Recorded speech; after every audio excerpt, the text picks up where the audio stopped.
Assalamualaikum warahmatullahi wabarakatuh. Perkenalkan, nama saya Veronita dengan NPM 202201180, kelas Manajemen 4E, Fakultas Ilmu Ekonomi dan Bisnis, Universitas Muhammadiyah Mamuju.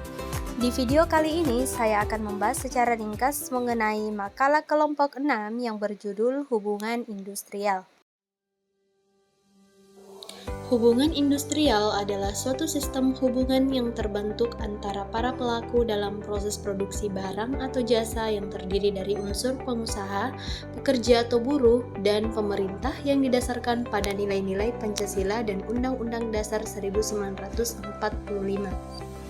Hubungan industrial meliputi hal-hal yang pertama, pembentukan perjanjian kerja atau buruh kerja bersama yang merupakan titik kumpul tolak adanya hubungan. Yang kedua, kewajiban pekerja atau buruh melakukan pekerjaan di bawah pimpinan pengusaha yang sekaligus merupakan hak pengusaha atas pekerjaan dari pekerja atau buruh.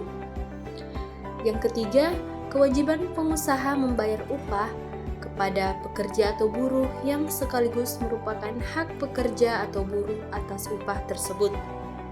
Selanjutnya, menurut Sudijianto dalam bukunya yang diterbitkan pada tahun 2011 halaman 708 menyatakan bahwa dalam konteks hubungan industrial ada 3 teori yang sangat terkenal dan terkait dengan serikat pekerja, yaitu yang pertama, teori kemakmuran adalah kemampuan untuk memenuhi sebagian besar kebutuhan hidup, baik itu kebutuhan primer, kebutuhan sekunder, maupun tersier. Yang kedua, teori labor marketing, yaitu menggambarkan penawaran dan permintaan tenaga kerja. Maksudnya, pihak yang meminta adalah perusahaan dan pihak yang menawarkan adalah pencari kerja. Yang ketiga, teori produktivitas, yaitu perbandingan antara hasil yang dicapai atau output dengan keseluruhan sumber daya yang diperlukan atau input.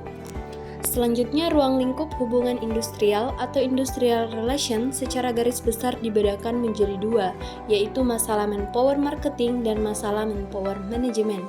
Manpower marketing atau pemasaran tenaga kerja secara umum membahas penentuan syarat-syarat kerja yang akan diterapkan dalam pelaksanaan ikatan kerja yang ada. Ruang lingkup hubungan industrial terbagi menjadi 4. Yang pertama, ruang lingkup cakupan, yang kedua, ruang lingkup fungsi, yang ketiga, ruang lingkup masalah, dan yang terakhir, ruang lingkup peraturan perundang-undangan ketenaga kerjaan. Adapun tujuan yang ingin dicapai dari hubungan industrial adalah terciptanya suatu kondisi industrial peace atau kondisi kesejahteraan bersama antara pekerja dan pengusaha. Pengusaha didorong untuk memperlakukan pekerjanya secara manusiawi dan dengan menekankan kemitraan yang sejajar, dan pekerja didorong untuk menumbuhkan rasa ikut memiliki dan mendukung kelangsungan perusahaan-perusahaan. Sementara itu, kesejahteraan pekerja atau buruh hanya mungkin terpenuhi apabila produktivitas dalam bekerja dapat mencapai target atau tingkat tertentu yang diinginkan oleh pengusaha, sehingga dapat dilihat bahwa terdapat adanya hubungan timbal balik dan saling membutuhkan untuk mencapai harapan suatu kesejahteraan oleh masing-masing pihak. Adapun unsur-unsur dalam perjanjian kerja, yang pertama adanya unsur work, kerjaan, yang kedua adanya unsur service atau pelayanan, yang ketiga adanya unsur time atau tertentu, dan yang keempat adanya unsur upah atau pay. Selanjutnya, apa sih bentuk perjanjian kerja? Nah, bentuk perjanjian kerja dalam pembuatan perjanjian kerja tidak ditentukan bentuk tertentu, namun dapat dilakukan secara lisan dengan surat pengangkatan oleh pihak majikan dan tunduk pada ketentuan dalam pasal 1320 Kitab Undang-Undang Hukum Perdata, dan dapat dilakukan secara tertulis, yaitu dalam bentuk surat perjanjian yang ditandatangani oleh kedua belah pihak dan dilaksanakan sesuai dengan peraturan perundang-undangan yang berlaku. Nah, selanjutnya pembahasan terakhir yaitu hubungan antara pekerja dengan perusahaan dapat disebut sebagai hubungan industrial. Mengapa?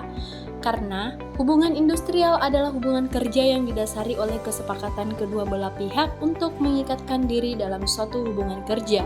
Hubungan industrial adalah suatu sistem hubungan yang terbentuk antara pelaku proses produksi barang dan atau jasa yang terdiri dari unsur pengusaha, pekerja, dan pemerintah. Selanjutnya, kesimpulan dari hubungan industrial adalah bahwa hubungan yang baik antara pekerja dan pengusaha sangat penting dalam menciptakan lingkungan kerja yang sehat dan produktif. Dalam mengembangkan hubungan industrial yang baik, perlu dijaga komunikasi yang jelas dan transparan antara kedua belah pihak, serta memastikan bahwa peraturan dan prosedur yang jelas dan adil telah diterapkan. Dengan menjaga hubungan industrial yang baik, karyawan akan merasa dihargai dan termotivasi, sementara pengusaha akan memiliki lingkungan kerja yang efisien dan produktif.